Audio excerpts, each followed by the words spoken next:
for change in a society is usually persona non grata with those who have been the beneficiaries of the system.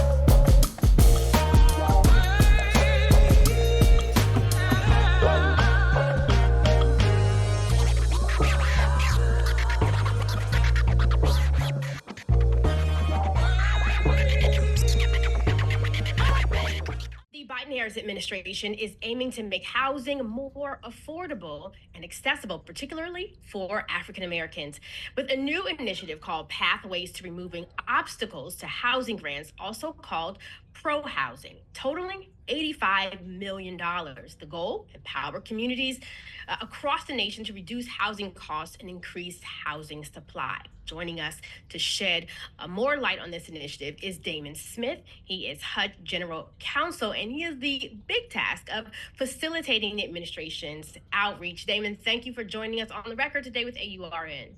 Thank you for having me. Absolutely. Can you provide us kind of like with an overview of this pro-housing grants and how they aim specifically towards Black America?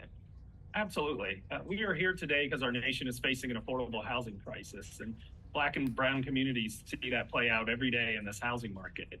And for the past decade, our housing supply simply hasn't kept up with demand. And too often we've seen that it's as a result of barriers to developing affordable housing. And this pro-housing grant is the first of its kind that will help communities very much focus on innovative and important steps they can use to address those barriers, facilitate housing production, and reduce housing costs across the country.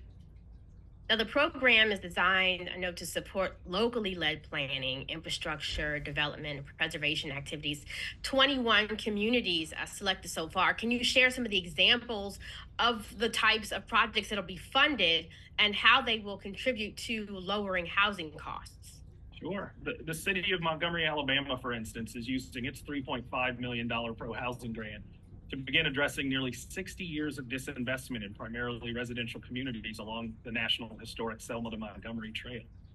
In Los Angeles County, California, they're funding, among other things, an equity audit to make sure they're reversing land use patterns that have roots in redlining and racial animus. And in communities like Newark, New Jersey, they're expanding their homeownership assistance program and its equitable investments in Newark Communities program to facilitate development and rehabilitation of homes and expand opportunities for minority and women-owned business enterprises. These are all methods that, when taken in combination with reforming those land use laws or doing those things that are necessary to make sure that we aren't preventing affordable housing from being developed, will in fact help lower costs and help increase the amount of affordable housing supply in the country. Now, the demand for these grants was very high, a request exceeding to $13 for every dollar available. What criteria was used to select the 21 communities that were selected, and is there a possibility that we could see more later? There's definitely a possibility of more later. The U.S. Department of Housing and Urban Development put out a notice of funding availability that really describes in detail what those criteria are. But the important thing is that we have another $100 million that will be going out in fiscal year 24 funds to support this type of activity. And previous recipients are eligible, and so are many cities, states, and others who may have applied and not had the opportunity to get funded in that first round. The administration proposed historic investment of more than $258 billion in housing in the fiscal year 25 budget.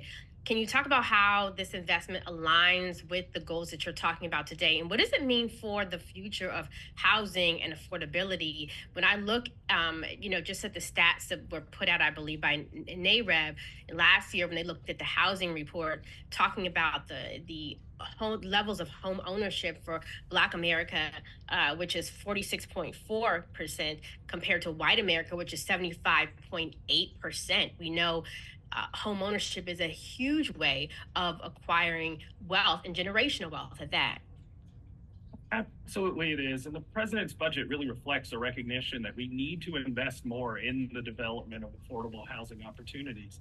What this funding is specifically designed to do is to make that money work faster and work better as a result of reducing those impediments to getting that money to actually in the ground and make sure that we are addressing that incredible gap that you described. Some of the communities are actually using some of their pro-housing funding to better incentivize folks to be able to take advantage of the additional funds that the administration is providing. Now, the program includes a technical assistance cohort that's going to facilitate the learning and implementation and support. Explain how that component will also help communities utilize these grants to achieve lasting change. Absolutely. The concept here is a recognition that the best thing we can do in addition to providing these funds is make sure that communities are implementing them in a way that is going to be effective. And so making sure that there's a cohort that can learn from each other. What sorts of impediments did you find that are similar to what we're seeing in our local community? And how did you address them in ways that we can learn from?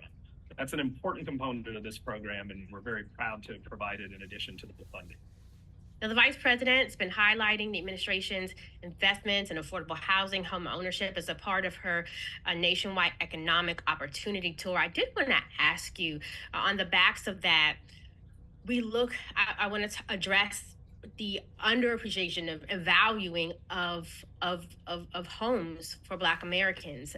Black neighborhoods valued at $48,000 less than predominantly white neighborhoods. And that's a loss from the Brookings Institution that says approximately $156 billion. How is that issue being addressed?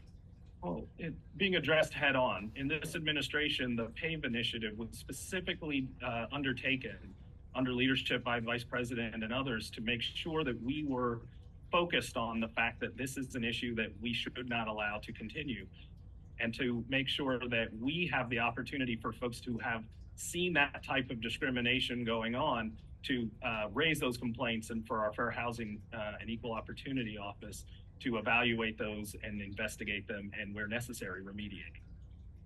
Finally, what are the next steps for the administration in expanding affordable housing and ownership, and where can people go? I know you are facilitating this, and you all have been trying to sound the alarm on things that are available, especially for Black and Brown people. But what's next?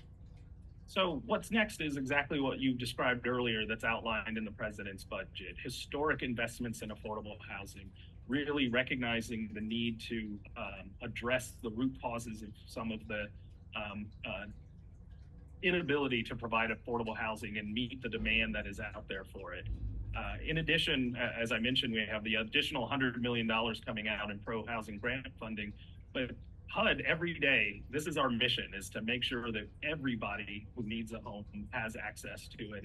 And we're working hard every day to make sure that that happens across all of our programs. Damon Smith, HUD General Counsel, thank you so much for speaking with AURN today.